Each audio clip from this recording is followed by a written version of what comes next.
¿Qué tal? ¿Cómo están? Bienvenidos a Discutamos México. El día de hoy vamos a hablar de un tema sumamente importante, no solo para quienes trabajamos en medio ambiente, sino para toda la humanidad. Hablaremos hoy del cambio climático. Y para ello tenemos un panel de lujo, tenemos 4 invitados que llevan mucho tiempo trabajando en diferentes aspectos de este tema. En primer lugar, mi colega, el doctor Fernando Tudela, que lleva también ya mucho tiempo de experiencia involucrado, Fernando, en las negociaciones de muchos años. Platicaremos un poco de este y de otros aspectos. El doctor Enrique Martínez, investigador del Instituto de Biología de la Universidad Nacional Autónoma de México. También nos acompaña el doctor Andrés Flores Montalvo. Él es director de investigación de cambio climático en el Instituto Nacional de Ecología de la Semarnat. Y completamos nuestro panel de hoy con el doctor Carlos Gay García, investigador del Centro de Ciencias de la Atmósfera y también coordinador o líder del programa de investigación de cambio climático de la Universidad Nacional. Si les parece, vamos a arrancar primero con atender el tema de los aspectos generales o internacionales de este famosísimo tema de cambio climático. Fernando, ¿por qué es tan importante el tema? ¿Por qué es un tema que los jefes de Estado hoy en día lo discuten apasionadamente y está en las agendas al nivel más importante? Bueno, cambio climático era algo así como una curiosidad científica hasta hace poco tiempo, digamos. Y hoy se reconoce como uno de los problemas globales más importantes a los que se tiene que enfrentar la humanidad. Es decir, esa es la crónica de un desastre anunciado, pero un desastre a cámara lenta. Salió de la agenda de los ambientalistas y de los científicos. Y de los científicos, sí. y se ha ido metiendo por las implicaciones que tiene, pues cada vez más en la agenda de los jefes de Estado. Lo que está en juego es finalmente pues nuestro propio destino y el destino de las especies que comparten con nosotros este planeta, y desde luego no es para menos. La solución del cambio climático implica transformaciones tan profundas que solo bajo el liderazgo de los jefes de Estado se podrían dar. Andrés, son muchas las formas en las cuales el cambio climático puede impactar a las sociedades humanas, puede impactar a nuestro planeta. ¿Por qué nos comentas brevemente algunos ejemplos de en qué tipo de maneras se manifiestan los impactos del cambio climático? Bueno, hay impactos directos en muchas actividades económicas y esos han tendido a preocupar sobre todo a los políticos porque, por ejemplo, tenemos en México muy claros impactos en la precipitación. Llueve menos, llueve en temporadas diferentes, hay intensificación en el ciclo hidrológico, a veces hay eventos extremos de lluvia, pero en promedio llueve menos o llueve fuera de temporada de cultivo y eso afecta a la agricultura directamente, es uno de los sectores más afectados en México. Algunos estudios que tenemos ya preparados hablan de pérdidas en algunos cultivos de 40 hasta el 56-57% a fines de este siglo. Eso es muy drástico si no hacemos algo para cambiar la manera en que usamos, por ejemplo, el recurso más escaso para la agricultura, que es el agua, o la manera, incluso los cultivos que estamos produciendo en el país. Además de la agricultura, ¿algún otro ejemplo, otro sector importante en donde también hay... Bueno, hay impactos severos, como yo decía, en muchos sectores económicos, pero también en algunos que no son económicos, que no tienen un valor de mercado. Hay impactos en salud, por ejemplo, que pueden ser graves en algunos casos, en algunas regiones, sobre todo México es muy vulnerable en este sentido, y hay impactos de los que todavía sabemos poco, y entre ellos los impactos en biodiversidad, por ejemplo. Y regresemos un momento a salud. ¿Cómo qué tipo de cosas pueden verse modificadas o afectadas por el cambio climático en términos de la salud humana? Puede haber impactos directos, por ejemplo, en el caso de eventos extremos, los huracanes, las sequías, las inundaciones, impactan directamente a la salud, a la población. Hay impactos indirectos en la alimentación, en la disponibilidad de agua, por ejemplo, que todavía son poco conocidos o poco estudiados en general. Y hay otros que tienen que ver con distribución de enfermedades, por ejemplo, de estas que se transmiten por vectores, como el dengue o el paludismo. Ya se está viendo incidencia de estas enfermedades en regiones que normalmente no la tienen. ¿Y hay evidencia de cambios, digamos, de incremento en este tipo de cosas? Sí, hay mucha literatura al respecto y hay evidencia empírica también. Nosotros, si leemos el periódico, vemos casos de dengue ahora por ejemplo en Chihuahua o en algunas regiones del país donde no se daba la enfermedad. Déjame intervenir aquí sí, un poco esto. En realidad, y Andrés estará de acuerdo, uno de los problemas que tenemos en México, y Enrique no me dejará mentir tampoco, es que no hemos dedicado mucho dinero a hacer investigaciones de carácter sistemático en cuanto a estas cosas que están cambiando, ¿no? Mucha de la información que hemos coleccionado es es muy anecdótica, ¿no? Por los contactos que tenemos, no sistematizada. O sea, sabemos que las cosas están cambiando porque hablamos con los agricultores de Tlaxcala porque tenemos un proyecto con ellos, o los agricultores de tal sitio porque tenemos un proyecto con ellos, o los veracruzanos porque tenemos las cosas del café en Veracruz, y nos cuentan que las cosas están modificándose, pero no tenemos alguien o algo que persiga, ¿no? El cambio sistemático, de manera de que podamos estar haciendo contabilidad de estos y decir, tal cosa está variando, ¿no? Como se hizo pues el esfuerzo para el IPCC del 2007, ¿no? Que se revisaron 29,000 bases de datos y se fueron a buscar aquellos cambios que eran congruentes con cambios de clima. Esto no lo hemos hecho todavía sistemáticamente. No de forma sistemática. Ahora, Enrique, mencionaba así a la pasadita, Andrés, un tipo de impactos creo que muy importantes, pero que no necesariamente le hemos dado la relevancia que realmente tienen. Estoy hablando del vínculo de cambio climático y biodiversidad, digo, un tema que tú llevas años trabajando. ¿Cómo nos lo explicarías?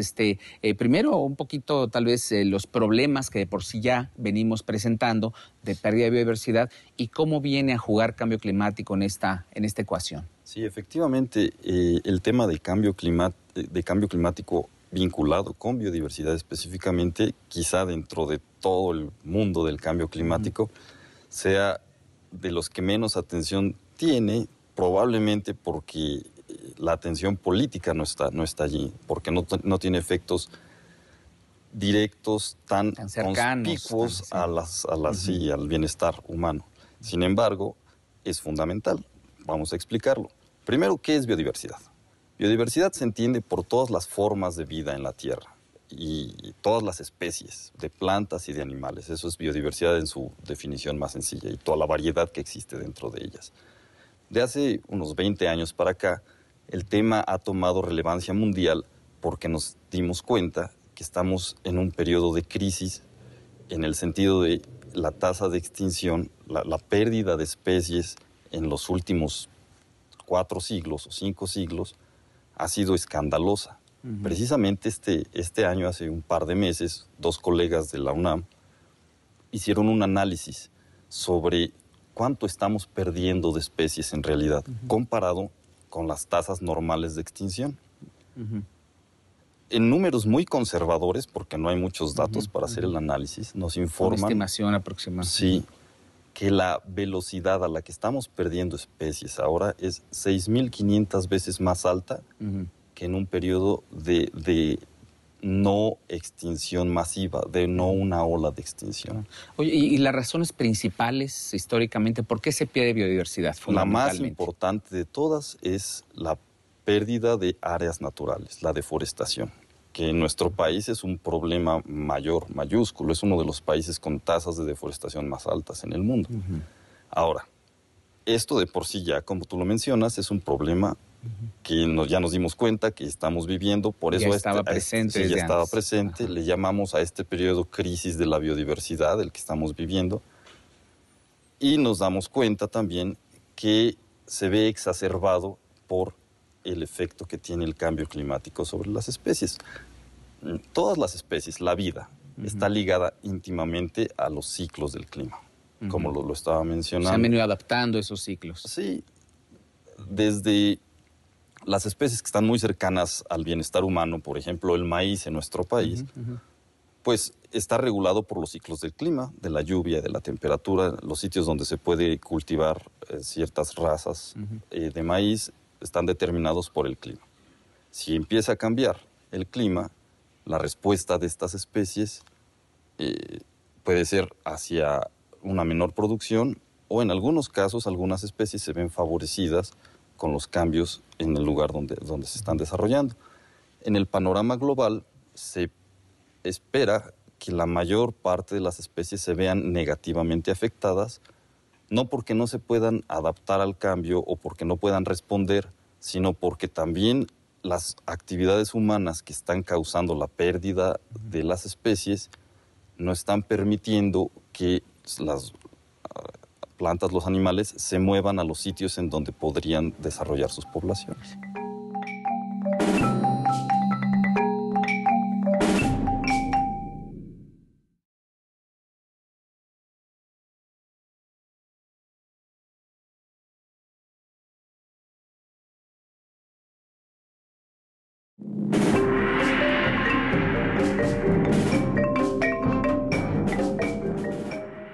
Las actividades humanas que están causando la pérdida de las especies no están permitiendo que las plantas, los animales, se muevan a los sitios en donde podrían desarrollar sus poblaciones. Creo que también, Enrique, el factor de la rapidez con la cual se está modificando algunas condiciones, en este caso el clima, comparado con quizá la tasa de cambios semejantes en tiempos históricos o paleontológicos, eso también impone retos adicionales, ¿verdad? Sí, desde luego.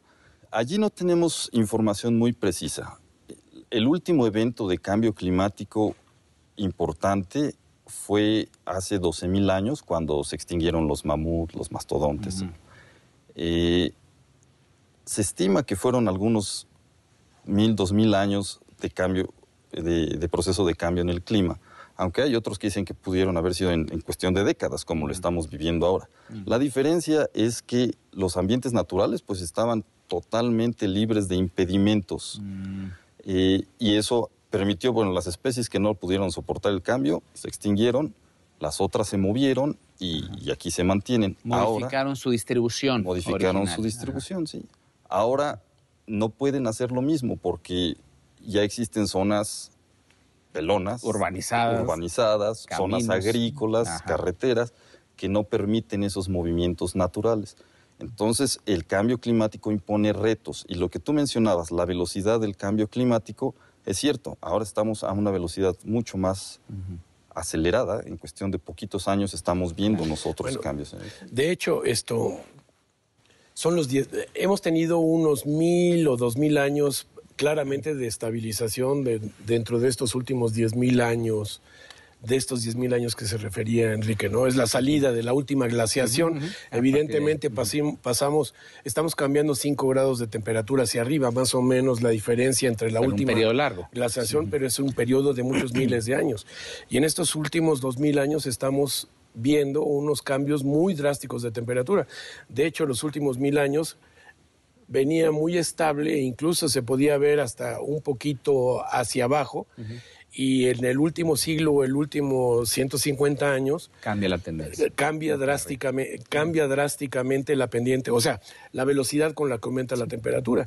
Y lo que es más importante también es que en los últimos 50 años, la tasa de crecimiento de la temperatura, o sea, la velocidad a la que venía cambiando, se dobló en los últimos 50 años, ¿no? Correcto. Fernando, nos recuerdan nuestros colegas de que en la parte de la evolución del conocimiento y el entendimiento, bueno, ha venido avanzando quizá desde hace algunos siglos, más sólido en las últimas décadas, pero también la parte de las negociaciones no es algo del año pasado. El problema se empezó a atender de alguna manera hace quizá 15 años, un poco más.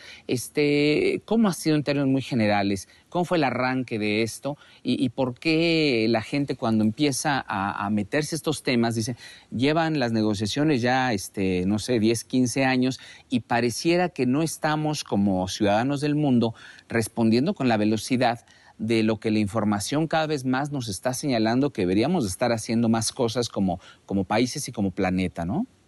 Sí, efectivamente, a partir del reconocimiento científico del problema, que empezó a verse con toda claridad a finales de la década de los 80, se desarrolló un proceso de negociación para tratar de resolver conjuntamente, pero este es un problema que no puede resolver ningún país aislado, se tiene que resolver entre todos, porque lo hemos generado entre todos. Y por eso se negoció en su momento la Convención de Cambio Climático de la ONU en el año 92. Es una convención que entró en vigor en el 94. Se reconoció que lo que estipulaba la convención era inadecuado para los países desarrollados, tenían que hacer más, tenían que cuantificar más su acción, y por eso se negoció en el 97 el Protocolo de Kioto. El Protocolo de Kioto que fija para un periodo, 2008-2012, un conjunto de reducción de emisiones para los países desarrollados. Y ahora nos encontramos en una fase pues, muy intensa de negociación, porque estamos acercándonos al final de este periodo de compromiso del Protocolo de Kioto. Hay incógnitas respecto al futuro del Protocolo de Kioto y el sentido de urgencia empieza a ganarnos. Es decir, los negociadores empezamos a sentir la presión de los científicos para que los acuerdos internacionales vayan a la velocidad que el problema requiere. No hemos platicado, Fernando, ¿por qué nos comentas brevemente? Decías, hay que controlar las emisiones, son varios los gases de efecto invernadero. Sí. Una repasadita rápida, ¿cuáles son los principales? Bueno, y cómo los producimos para que quienes nos ven digan, lo que yo hago a lo mejor también se relaciona con ello, ¿eh? El principal de todos ellos es el dióxido de carbono, es el gas... Es el gas de los refrescos, por cierto. También. O sea, no es que sea dañino en sí, pues bueno, podemos tomar un refresco y no pasa nada, ¿no? Pero cuando se acumula en la atmósfera a los niveles que tenemos ahora, que son como 34% o más de lo que debería de esperarse en este planeta, pues se vuelve un problema de cambio climático como el que estamos discutiendo acá. El dióxido de carbono pues, se produce simplemente quemando cualquier cosa. Entre otras, pues, gasolina, gas, todos los combustibles, carbón, etcétera, ¿no? De manera que toda nuestra civilización que se ha ido desarrollando a partir de quemar cosas, pues se encuentra vulnerada en su principio mismo evolutivo, ¿no? Claro. Pero no es el único, está también el gas metano. El gas metano es un poco como el gas natural, ¿no? de algunas estufas. Es el gas que se produce por la descomposición, por lo que surge, por ejemplo, de los tiraderos de basura municipales, ¿no? Es un gas 20 y tantas veces, 22, 23 veces más poderoso que el dióxido de carbono. Pero en términos de su efecto invernadero, en términos de su efecto invernadero, claro. Pero se produce mucho menos del metano. Hay otros, como el óxido nitroso, que se produce por efectos de actividades agrícolas, uso de fertilizantes, etcétera.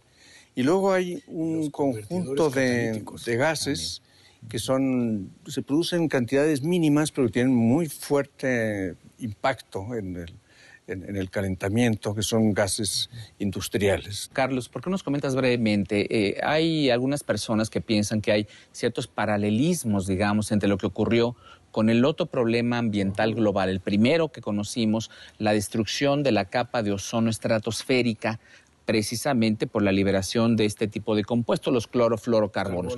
¿Por qué ahí lograron ponerse de acuerdo la comunidad internacional? Se está avanzando en la solución del problema de manera razonablemente efectiva, pero en cambio climático está mucho más complicado. ¿Nos comentas brevemente esto? Sí, bueno, en realidad yo creo que esto es lo que nos da esperanza todavía con las negociaciones corrientes, ¿no?, alrededor de cambio climático.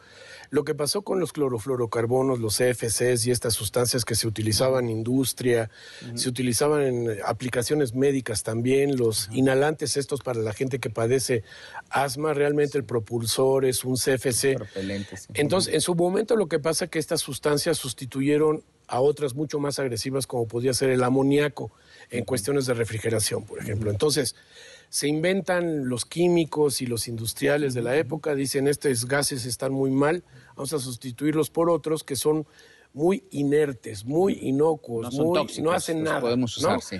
Los respiramos, entran y salen y no pasa nada. Pero en realidad esa virtud que tienen los hace que duren mucho en la atmósfera. Y duran mucho en la atmósfera, entran en estas revolturas de la atmósfera, que la atmósfera está bien revuelta hasta 100 kilómetros de altura, entonces pueden subir y cuando llegan a la estratosfera, La radiación solar, ahí muy fuerte, ultravioleta, etcétera, rompe estas moléculas y libera cloros, porque estas sustancias todas tienen cloro. Y los cloros son muy eficientes destruidores de la capa de ozono. Entonces, la capa de ozono nos protege contra los rayos ultravioleta, cánceres de piel, etcétera. Entonces, era un problema global. Pero se pudo atacar. Se pudo atacar porque hubo conciencia de que era un problema que estaba afectando a todos.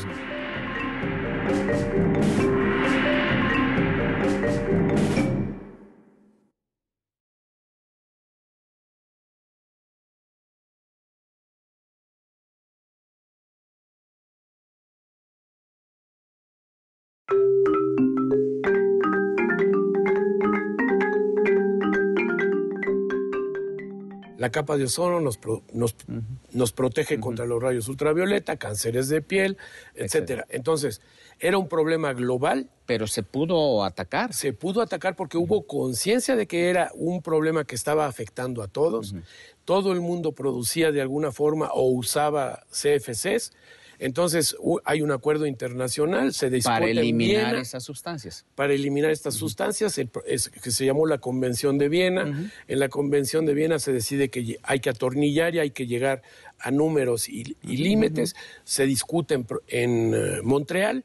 Y entonces ahí todo el mundo tenía sus metas de limitación. Entre ellos México asume una carrera acelerada porque termina 10 años antes que el resto de los países en vías de desarrollo.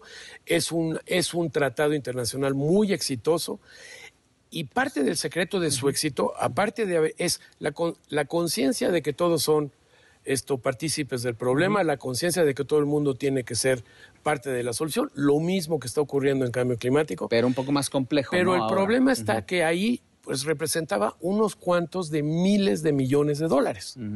O sea, toda la industria que producía estas sustancias se podía entender en miles de millones de dólares, pero poquitos. No como el caso del dióxido de carbono que se produce en la combustión, que como dijo Fernando, pues representa la mayoría de la riqueza de este planeta. Fernando, ya platicamos un poquito con nuestro grupo aquí sobre el contexto internacional. Vamos a echarnos un clavado a México. ¿Qué pasa en México? ¿Qué esfuerzos hemos hecho para hacer nuestra parte, para identificar en dónde podemos apoyar estos esfuerzos internacionales? ¿Qué ha hecho el gobierno hasta ahora y el país en su conjunto, no nada más el gobierno? Sí, efectivamente, nosotros no podemos depender de una negociación internacional que es muy difícil, muy complicada.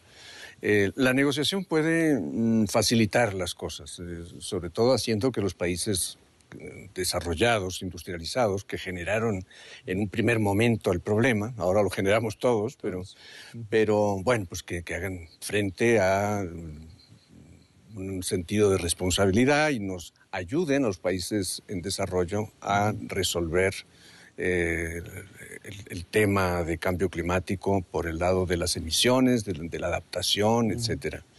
Pero efectivamente, si no hacemos lo que nos toca a cada quien, pues el tema no se va a resolver simplemente con negociaciones en la ONU. Cada país tiene que desarrollar su mejor esfuerzo. Y yo creo que México lo ha empezado a hacer, y lo ha empezado a hacer con un reconocimiento internacional bastante amplio. Es decir, nosotros tenemos una secuencia de inventarios, por ejemplo, desde el año 90 hasta... Inventarios de lo que emitimos, ¿verdad? De lo que emitimos, claro, de los gases que emitimos.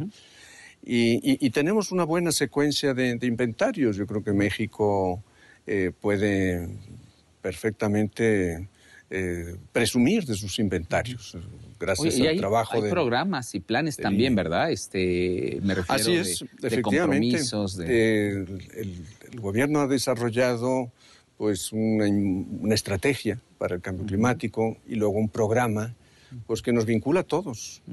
El programa especial de cambio climático está planteando reducciones del orden de los 50 millones de toneladas de dióxido de carbono equivalente, ¿no? Porque todos los gases se calculan sus equivalencias, y eso es mucho, es poco. Bueno, pues es bastante si pensamos que México ¿En cuánto andamos como país? 715 millones de toneladas por año. de CO2 equivalente por año. De 715, bajarle 50, pues ya es bastante significativo. Eso esperamos lograrlo en el 2012, con un conjunto de acciones que están muy definidas en el programa, que tienen que ver con la generación de energía, Pemex, CFE, etcétera, que tiene que ver con el uso de esa energía, que podría ser mucho más eficiente de lo que es ahora, la conservación de la masa vegetal, de la defensa contra la deforestación. Recuerden que la mitad del peso de las plantas es carbono. Si no están las plantas, entonces está en la atmósfera dándonos lata ahí arriba. De manera que lo mejor que podemos hacer es conservar la vegetación en el suelo, no quemarla, no dejar que se pudra, etcétera, ¿no? Y cuidar los residuos. Los residuos, como decíamos antes, pues emiten metano por descomposición. Todo este tipo de cosas están en el programa especial de cambio climático, ¿verdad? Así es, está en el programa especial. Es un programa del gobierno federal.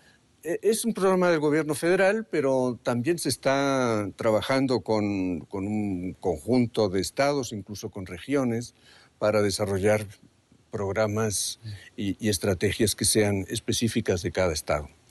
También tenemos, más allá de lo que pase al final de esta administración, estamos, por cierto, siguiendo, pues, cada 2 meses hacemos un corte para ver cómo vamos con todos estos los avances de estos programas, y hasta ahora ahí vamos razonablemente bien. Yo creo que lo vamos a cumplir, ese extraordinario desafío de esa reducción de 50 millones de toneladas. Pero además tenemos una visión de mediano plazo. El presidente de México ofreció en Copenhague que si tuviéramos acceso a recursos financieros y tecnológicos, México podría llegar a reducir el 30% de sus emisiones hacia el año 2020. Y eso es bastante notable. Es decir, México, igual que otros países en desarrollo, o quizá con mayor perseverancia que otros, está haciendo su parte. Estamos haciendo la tarea en casa. Déjeme preguntarle, Andrés, hablamos ya, el doctor Tudela nos recuerda esta parte del gobierno federal, el programa especial de cambio climático, menciona los estados. Me imagino es importante trabajar con ellos, pero me decías antes de arrancar con la grabación del programa, el papel especialmente del tema de la adaptación. Platícanos un poquito, así brevemente, cómo vamos con los estados y este tema de la adaptación al cambio climático ya en nuestro país, ya en México. Sí, con los estados hemos trabajado bastante intensamente en los últimos 4 o 5 años. Vimos de entrada que muchas de las atribuciones para enfrentar el problema del cambio climático no caen en la federación, necesariamente caen muchas veces en los estados. Ellos tienen tareas asignadas para manejar residuos, por ejemplo, en algunos casos, para establecer sistemas de transporte urbanos, y tienen también presupuesto y tienen control sobre la industria local en muchas situaciones. También hacen muchas cosas que tienen que ver con el desarrollo y, por consecuencia, con adaptarse al cambio climático. La adaptación es básicamente desarrollarse para que los impactos que vienen, de los que hemos estado platicando, pues nos peguen menos de lo que nos pegarían si no tuviéramos esos niveles de desarrollo, de respuesta ante algunos eventos, de sistemas de observación, en fin, una serie de cuestiones que van desde la mera observación del clima, por ejemplo, hasta la respuesta con infraestructura adecuada en algunos casos. Que además México es un mosaico, ¿no?, de ecosistemas y de circunstancias. Me imagino que hay que... El tema de la adaptación es muy complejo por eso. Muchas de las cuestiones que nos ayudan a adaptarnos son muy locales. Es muy difícil priorizar cuando los efectos del cambio climático le van a pegar a muchos sectores, a muchas comunidades, a muchas regiones de diferente manera. Entonces tiene uno que decidir, y tienen los tomadores de decisiones que decidir qué es prioritario, si atender a una especie o atender a un sector económico, por ejemplo, a qué se van los recursos cuando los recursos son escasos.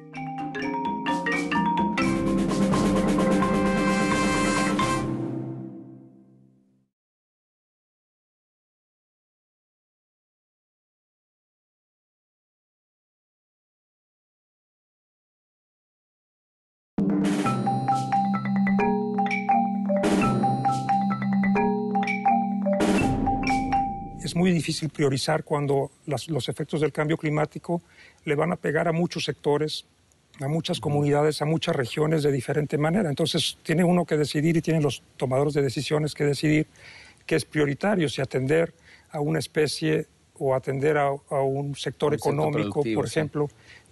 ¿A qué se van los recursos cuando los recursos son escasos? Entonces, siempre sirve, Carlos, el seguir avanzando con la información, no solo científica, sino técnica de los sectores, ¿no? En especial este tema de la adaptación.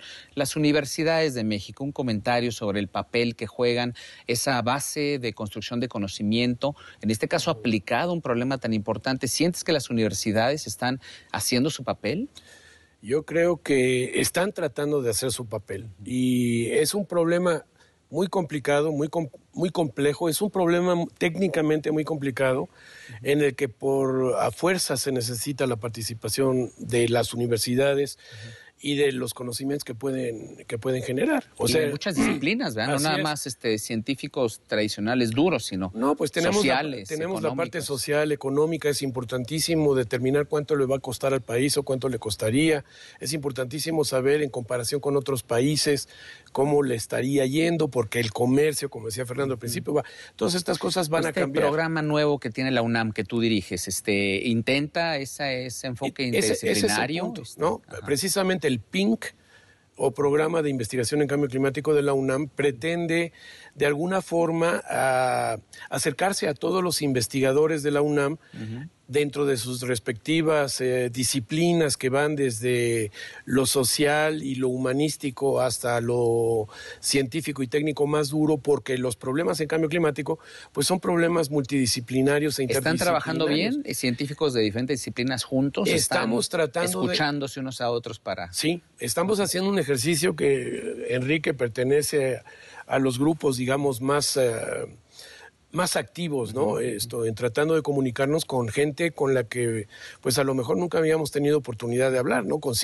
Estamos hablando de la psicología del cambio climático, la percepción, y esto es importantísimo. Y sí me gustaría anotar, aprovechando, y es que México necesita invertir más dinero en investigación y desarrollo tecnológico en el ámbito del cambio climático, ¿no? Invertir subrayado, ¿eh? No es gasto, es inversión. No, es inversión, evidentemente, porque en realidad esto nos va a permitir generar más recursos y realmente hacer de México un país independiente, o sea, que nuestras soluciones las podamos asumir. Generar en casa. Sí, y las podamos generar en casa. Y esto es una cosa que no ocurre ahora, porque tenemos que acudir a lo que se conoce en otros sitios, lo que se está desarrollando en otros sitios. O sea, hablamos de... Más apoyo para la investigación es una prioridad. Es una prioridad, ¿no? Que cumplamos con un cierto porcentaje, por lo menos modesto. Así es, de lo que está del Producto Interno Bruto, porque, como digo, si nuestra aspiración fuese a salir del problema principalmente por nuestros propios medios, en este momento no lo podríamos hacer. Necesitamos el apoyo de los demás países. Pasar con Enrique para retomar, hilar aquí lo siguiente. México, país mega biodiverso, ¿no? Megadiverso. ¿Qué prioridades tendríamos que estar atendiendo de investigación de manera decidida, sostenida, digamos, como un gran subtema dentro del amplio tema de la investigación en cambio climático? ¿Qué sería la prioridad para ponernos a trabajar en investigación? Nuestra realidad de país megadiverso nos impone un enorme reto de conocerla. Y es un reto muy, muy complicado y además de largo plazo. Ya tenemos algunas décadas de investigación sistemática. México, por su condición de país en desarrollo, no es uno de los países que cuente con mayor infraestructura de investigación. Sin embargo, dentro de los países de desarrollo sí es uno de los más avanzados en investigación. Específicamente en cambio climático, estamos desarrollando conocimiento, generando conocimiento nuevo muy importante, pero todavía... Que se va a poder aplicar, ¿verdad? La toma de decisiones. Cada vez se liga más, eso es cierto. Pero todavía estamos lejos de entender la biología del cambio climático, es decir, cómo las especies responden al cambio climático y ante eso, ¿qué podemos hacer la sociedad humana para facilitar estas respuestas? No es nada más una cuestión de dinero, de inversión en la investigación, es también una cuestión de organización.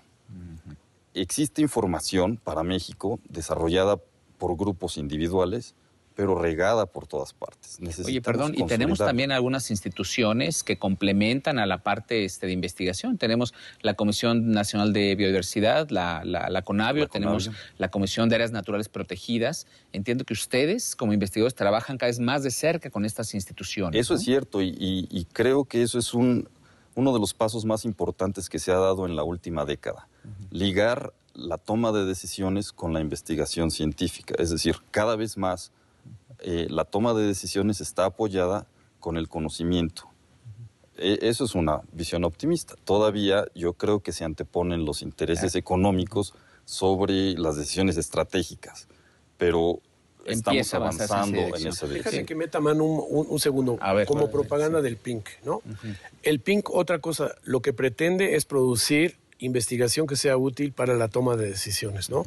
Cambio climático... Como mandato de su creación. Pues es el ámbito. Cambio climático, tenemos que reaccionar en este ámbito y tenemos que producir información que sea útil pues para Fernando, para poder tomar decisiones. Y Fernando nos iba a comentar seguramente de algunas de las tareas que te gustaría encargarles. Sí, o sea, bueno, lo que yo quería enfatizar es que efectivamente... La toma de decisiones tiene que basarse en ciencia, pero no solo, ciencia climatológica, sino ciencia biológica, ciencia social, economía, etcétera.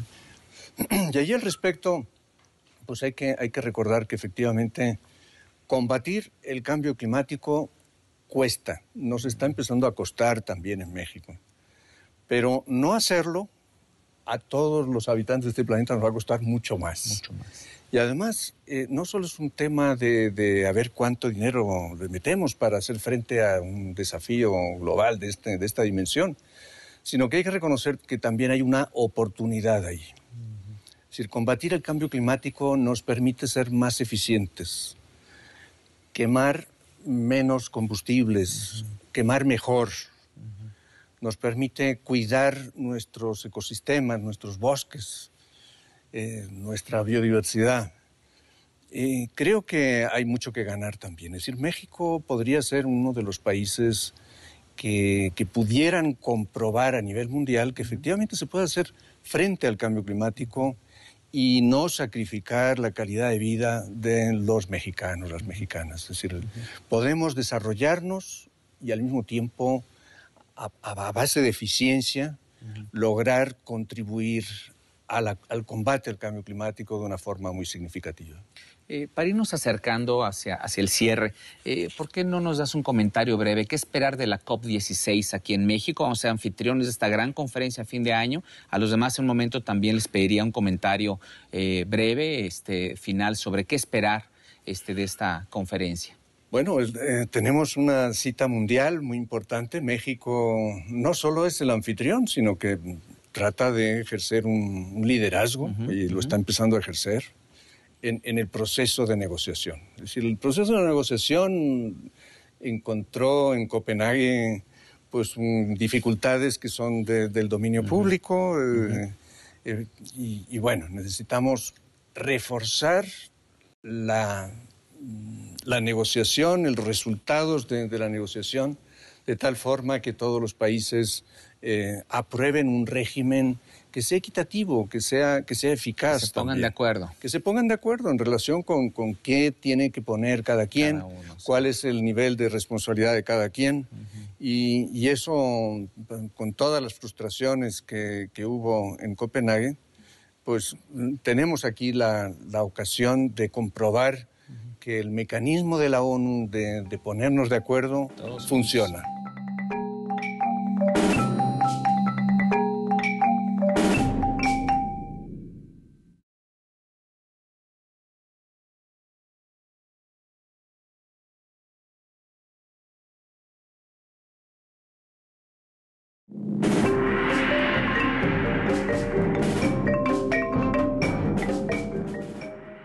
Con todas las frustraciones que hubo en Copenhague, pues tenemos aquí la ocasión de comprobar que el mecanismo de la ONU de ponernos de acuerdo funciona.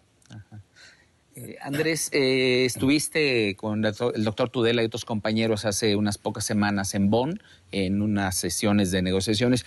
Brevemente, 2 o 3 de los temas que se están discutiendo y que se espera que se avance un poquito más en los siguientes meses. ¿Qué temas van avanzando o esperamos que vayan caminando? Bueno, en este proceso de negociación durante este año y en los años anteriores que va a concluir, esperamos, en Cancún, hay avances en algunos temas concretos de la agenda. En el tema de deforestación, por ejemplo, ya se han establecido algunos mecanismos de apoyo financiero para los países en desarrollo para enfrentar el problema creciente de la deforestación. Tema importante para México, es uno de los países interesados, me imagino. Y no solamente es reforestar, también es evitar la deforestación que se puede presentar en los siguientes años por las presiones de muchos tipos que están sobre los bosques y la cubierta vegetal en nuestro país y en muchos países del mundo en desarrollo. Ese es un tema concreto. Otro tema en el que hay algunos avances es el de tecnología. Se han establecido también algunos mecanismos, algunos arreglos institucionales que son útiles para que se fortalezca esta idea del cumplimiento de las metas de la Convención. No lo decía Fernando, ¿verdad? Va a requerirse apoyo tecnológico y financiero también. Sí. La tecnología es útil para mitigar, para reducir nuestras emisiones en todo el mundo, no solamente en países en desarrollo o países desarrollados, y también es útil para la adaptación al cambio climático. Entonces hay que establecer cómo, en el marco de la Convención, se establecen mecanismos para que los apoyos tecnológicos, el desarrollo de capacidades, el financiamiento, esos 3 grandes mecanismos facilitadores lleguen a los países en desarrollo para que puedan adaptarse y puedan reducir sus emisiones. Entonces hay que hacer reglas y ponerse de acuerdo en temas como evitar la deforestación, reglas para cuestiones como tecnología y reglas para cuestiones como financiamiento y muchas cosas más seguramente. Sí, son reglas, son compromisos también de los países desarrollados para reducir sus emisiones al nivel de ambición que se requiere.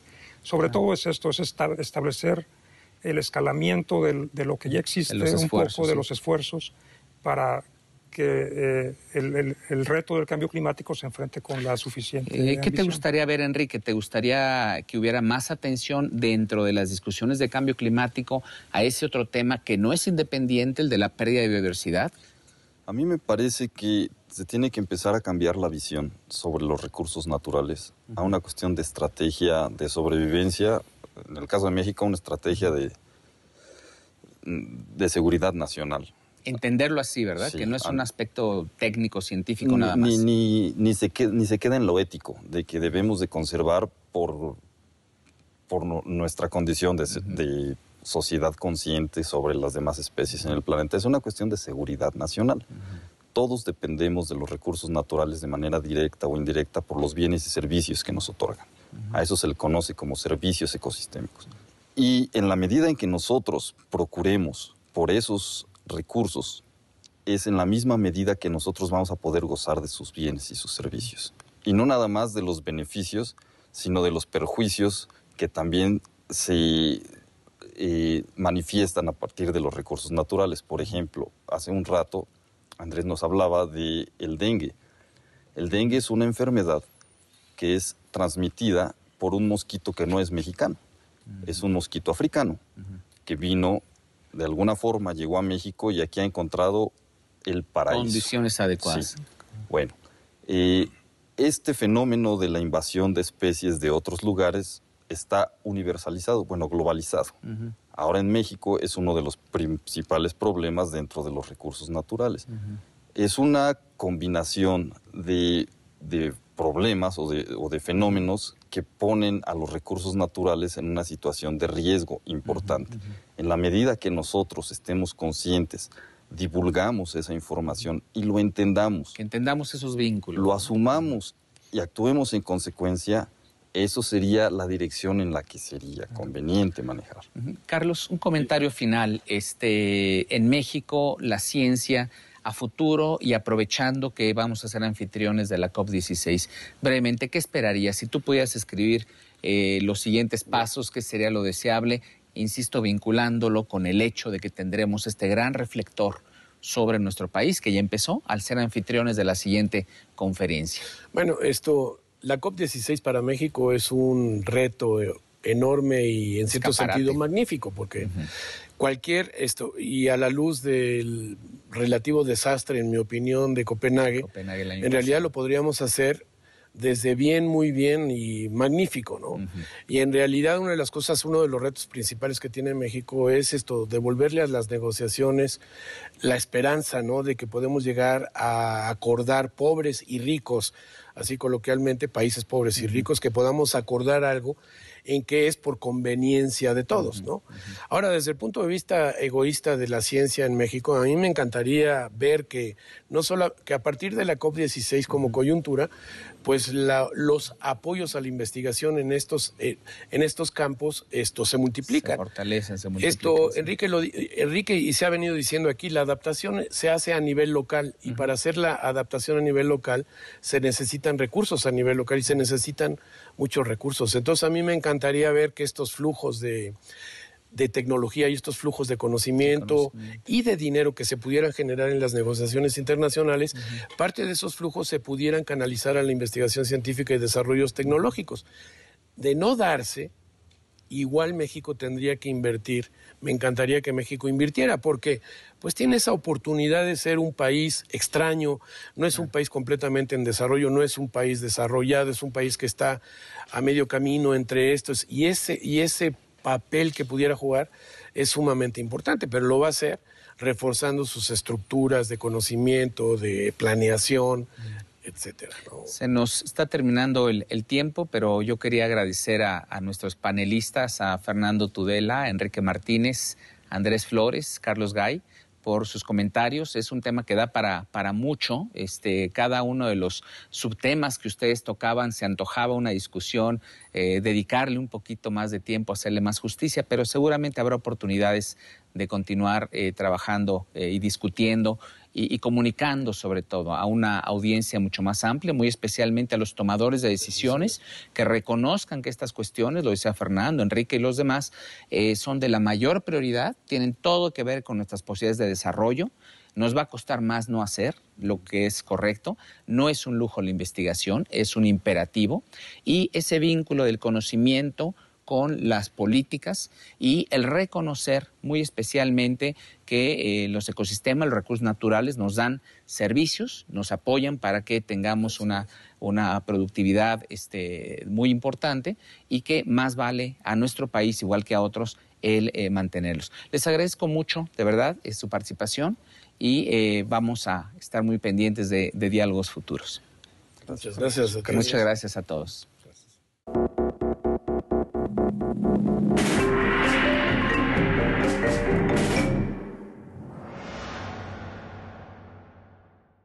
El gran legislador era el señor presidente de la República. Era el único casi que promovía iniciativas. Empezó a incorporarse la pluralidad con oposiciones, empezaron a surgir iniciativas, pero no tenían un carácter más que testimonial. Difícilmente podían ser aprobadas. Y a partir de 1997 inicia una nueva era en el Congreso, en la cual ningún partido tiene asegurada la mayoría de votos y las decisiones se toman siempre por coaliciones. En el Congreso tenemos muchas capacidades y, claro, algunas incapacidades como seres humanos que somos. Pero dentro de esas incapacidades hay una que es fundamental. No sabemos comunicarnos con la gente en cuanto a nuestro trabajo parlamentario. Y si hoy hay problemas o hay crítica y hay crisis probablemente en el Congreso, lo será porque la hay en los partidos, porque no han actualizado su relación con la sociedad.